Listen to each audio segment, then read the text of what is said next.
एक बार ऐसे ही मैं भगवत गीता पढ़ रहा था तो अचानक से चैप्टर नंबर 4 के 18 श्लोका को देखा।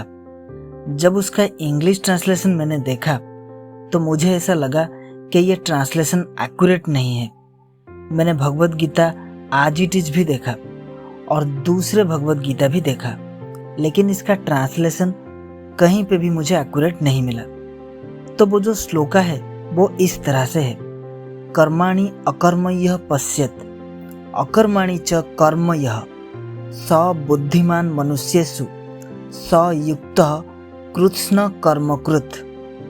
तो इसका जो इंग्लिश ट्रांसलेशन है वो है, one who seize inaction and action in inaction is intelligent among men, and he is in the transcendental position, although engaged in all sorts of activities.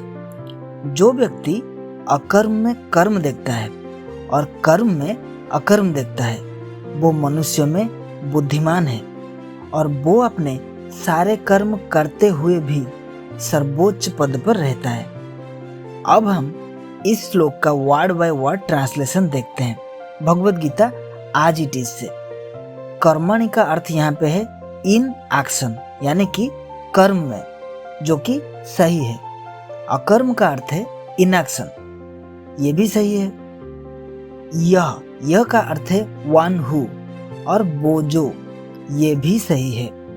पश्चित का अर्थ है ऑब्जर्व करना, यानी कि अवलोकन करना, ये भी सही है। बाकी सब सही है, लेकिन युक्त का अर्थ यहाँ पे बताया गया है कि being in A transcendental position, जो कि एक्यूरेट नहीं है, क्योंकि युक्त का अर्थ है कॉम्बाइंड या एंगेज्ड, यानी संलिप्त होना, ना कि सर्वोच्च पद पे रहना। और यहाँ पे कृत्स्न कर्मकृत का अर्थ बताया गया है कि although engaged in all activities, अर्थात सारे कर्मों में सम्मिलित रहते होने के बावजूद, अर्थात सारे कर्मों में सम्मिलित रहते हुए।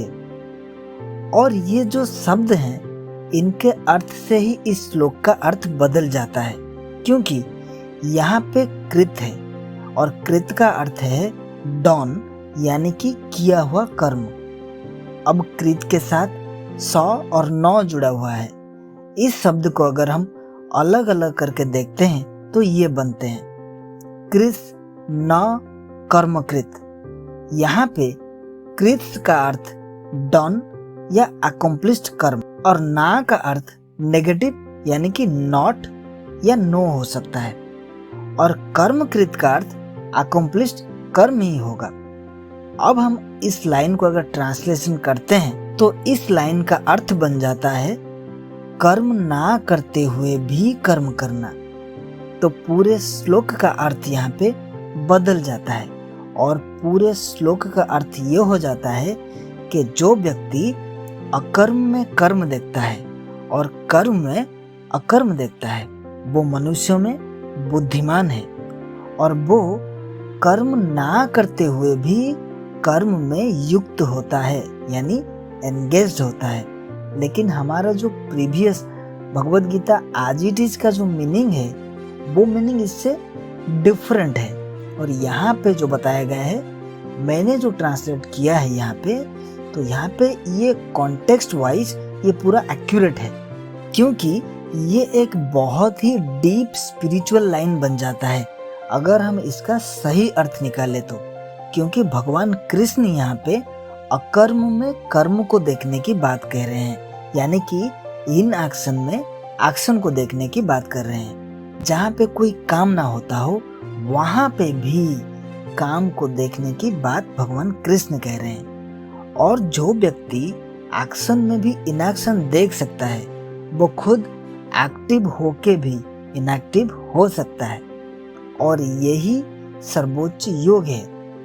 लेकिन पता नहीं क्यों इसका सही अनुवाद किसी भी भगवत गीता के वर्जन में मुझे नहीं मिला, इसीलिए मैंने इसको खुद ट्रांसलेट करने की सोची और शब्दों को बड़े क्लोजली समझने के बाद भगवान कृष्ण के इस डीप मैसेज को आप तक पहुंचाया।